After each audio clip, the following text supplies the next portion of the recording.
बेटा ये जो क्वेश्चन है जो ये बिल्कुल जो ना 10th क्लास के लिए काफ़ी इम्पॉर्टेंट है कि तो इसमें जो लिखा हुआ है क्या कि जो एक रेक्टेंगुलर लूप है देख रहे हो ना, जैसा कि स्क्रीन पे आपको दिख रहा है एक ABCD जो एक लूप है, इसमें करंट फ्लो हो रहा I, okay, situated near a straight conductor XY, okay, such that the conductor is parallel to the side AB, okay, loop and this the plane of the loop, मतलब same दोनों जो है वो ये wire जो XY wire है और ये जो ABCD जो लूप है वो एक ही प्लेन में है, ठीक है ना, ओके। और दोनों में जो है वो एक स्टेडी करंट I है जो फ्लो हो रहा है इस्टेब्लिश इन दिस कंडक्टर, जो कि इस फिगर में आपको दिखाया गया है। इसके बाद आपसे पूछ रहा है कि किस में जो है वो कितना, मतलब कि किस तरफ जो है वो जो रिजल्टेंट फोर्स लगेगा। कहने का मतलब है कि आपसे पूछ रहा है कि the conductor XY will be attracted each which direction, it will remains stationary, की है कि AB की तरफ वो होगा, मूव होगा, या फिर जो move away from the side AB of the loop and rotate about it's the axis. ऐसे है जो क्वेश्चन इसमें पूछा है, ठीक है। तो अब इस टाइप के जो प्रॉब्लम का देखो क्या है ना, कि जो बेसिक से जाओ कि हम लोगों ने पढ़ा है कि जैसे एक दो जो करंट कैरिंग जो वायर अगर है, ठीक है ना, और अगर दोनों में सेम डायरेक्शन में करंट अगर फ्लो हो रहा है, करेक्ट ना, सेम डायरेक्शन में करंट फ्लो हो रहा है, तो मान लो कि ये I1 है, इसमें I2 है, एक जनरल टर्म मैं लेता हूँ, तो I1 एंड I2 है, और इन दोनों के बीच में जो डिस्टेंस है कुछ मतलब कि D डिस्टेंस पे जो दोनों जो वायर है जो रखा हुआ है, ठीक है। तो इन दोनों के बीच में जो फोर्स जो लगता है बेटा ऐसा कुछ होता है, F is directly proportional to I1 and I2, okay, multiplications of I1 and I2 and inversely proportional to distance between the wire होता है, ठीक है ना, ओके। तो ये हुआ फोर्स का फोर्स का जो होगा वो नेचर होगा, ठीक है ना। इसका मैग्नीट्यूड हम ये बोले कि मैग्नीट्यूड इस ढंग से डिराइव होगा, करेक्ट बेटा। अब इसके बाद देखो कि जब जब दो वायर में जो करंट है सेम डायरेक्शन में फ्लो हो रहा है, सेम डायरेक्शन कहने का मतलब हुआ कि पैरेलल है, ठीक है ना, इसको हम बोलेंगे पैरेलल बोलेंगे, ये जो कॉम्बिनेशंस को पैरेलल बोलेंगे। और अगर अपोजिट डायरेक्शन में करंट कुछ फ्लो हो रहा है, ठीक है ना, ये वायर ऐसा है, दूसरा वायर ऐसा, एक में करंट इधर फ्लो हो रहा है और दूसरे में करंट है जो इस डायरेक्शन में फ्लो अगर हो रहा है, तो हम इस अरेंजमेंट को बोलते हैं एंटी पैरेलल बोलते हैं, ओके। ऐसा है, एंटी पैरेलल है। तो जो पैरेलल जब होगा तो जो फोर्स जो होगा वो अट्रैक्टिव इन नेचर होगा। देखो ऐसे हम लिख देते हैं इसको, अगर जो फोर्स से जो है, अगर जो दोनों के बीच में अगर दोनों पैरेलल अगर है, ओके, तो जो फोर्स जो होगा वो अट्रैक्टिव इन नेचर होगा, करेक्ट। ये होगा अट्रैक्टिव इन नेचर होगा, मतलब एक दूसरे को खींचेगा, ठीक है ना, ऐसे होगा, ओके। ये भी फोर्स लग रहा है, ये फोर्स लग रहा है, ओके। तो अगर ये पैरेलल है, ठीक है, तो पैरेलल है तो फोर्स जो लगेगा वो अट्रैक्टिव इन नेचर होगा, अट्रैक्टिव इन नेचर होगा, ठीक है।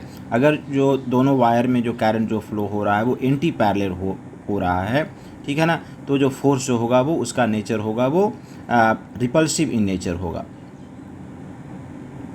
रिपल्सिव इन नेचर होगा, ठीक है। तो इसी जो है ना कॉन्सेप्ट को हम यूज करके इस प्रॉब्लम को बना डालेंगे, ओके। तो अब इसमें देखो कि जो XY जो करंट है और AB है, ठीक है ना, तो ये एक दूसरे का पैरेलल है, ठीक है ना। जो करंट XY में फ्लो हो रहा है वही उसी डायरेक्शन में जो लूप ABCD है उसमें AB का जो पार्ट है, AB में जो करंट जो फ्लो हो रहा है वो पैरेलल है, ठीक है। इट मीन्स ये हुआ कि ये जो फोर्स है जो इस पे अट्रैक्टिव इन नेचर का लगेगा, मतलब जो फोर्स जो लगेगा वो XY कंडक्टर पे वो टुवार्ड्स द AB लगेगा। मान लो कि ये फोर्स है जो F1 फोर्स है जो लगा, ठीक है।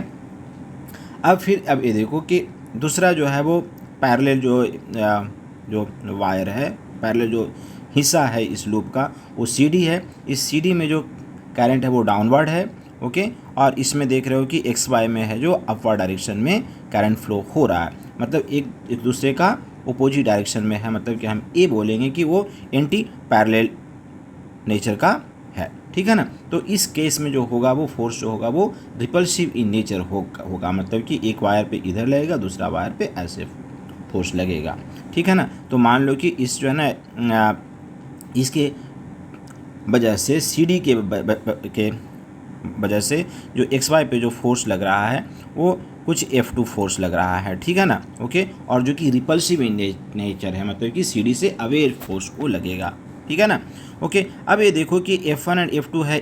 F1 है जो फोर्स लग रहा है वो टुवार्ड्स AB है, एंड जो F2 जो है वो CD से अवे है, ओके।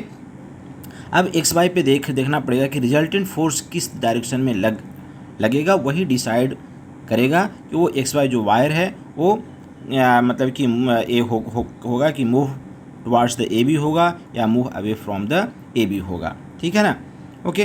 तो इसी चीज़ को देखना। अब देखो बेटा क्या है ना कि जो फोर्स जो है वो इन्वर्सली प्रोपोर्शनल टू D है यहाँ पे, मतलब कि डिस्टेंस बिटवीन द वायर जो है वो, तो मतलब कि ये हुआ कि अगर डिस्टेंस ज़्यादा है तो फोर्स जो होगा वो कम लगेगा। अगर डिस्टेंस दोनों वायर के बीच में जो डिस्टेंस है वो अगर कम है तो फोर्स जो होगा वो ज़्यादा होगा। तो ऑफ कोर्स ये देख रहे हो कि ये जो डिस्टेंस है वो D है, मान लो कि D है, और ये जो distance between XY wire and जो CD वायर के बीच में जो डिस्टेंस है वो मान लो कि कुछ है जो D डैश है, ठीक है ना।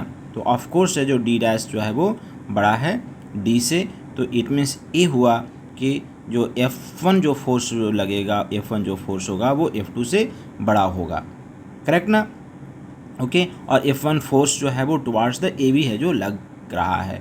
इट मीन्स ये हुआ कि जो XY जो वायर होगा वो टुवार्ड्स AB अट्रैक्ट होगा, ठीक है ना।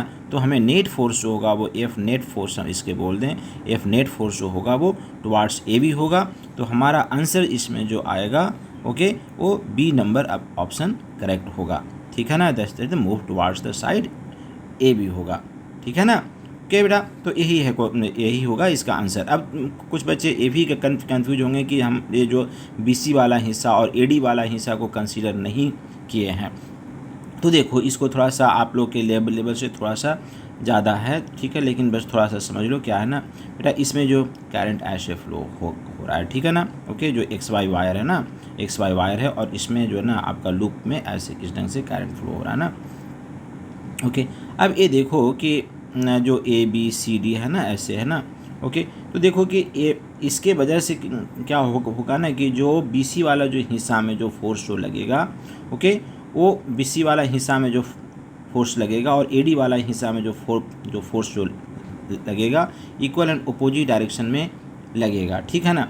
मतलब कि इस पे फोर्स अगर मान ले कि F डैश है, इधर भी फोर्स F डैश है, और दोनों अपोजिट डायरेक्शन में है, तो दोनों फोर्स जो कैंसिल होगा। इसीलिए जो BC वाला हिस्सा में जो फोर्स जो लगेगा और ये जो AD वाला हिस्सा में जो फोर्स जो लगेगा वो एक दूसरे को कैंसिल आउट कर देगा, ठीक है ना। तो जो मेन जो डिसाइडिंग जो ये होगा जो है वो कि AB पे कितना फोर्स लग रहा है और CD पे कितना फोर्स लग रहा है। तो देख रहे हो कि AB के वजह से XY पे जो फोर्स लग रहा है वो F1 है, और CD के वजह से F2 है, जो कि अवे फ्रॉम दिस, ओके, मतलब कि रिपल्सिव इन नेचर है, ओके। और विदाउट दैट जो डिस्टेंस ऑफ AB जो है वो XY वायर से कम है, इसीलिए F1 जो है वो ग्रेटर देन F2 है, ओके ना। जब F1 जब F2 से बड़ा है, इट मीन्स ए होगा कि जो XY जो वायर होगा वो उस AB की तरफ अट्रैक्ट होगा, ठीक है ना। तो ऑप्शन नंबर B सही होगा आपका, ठीक है ना। Option number B, it means move towards the side AB of the loop होगा, करेक्ट।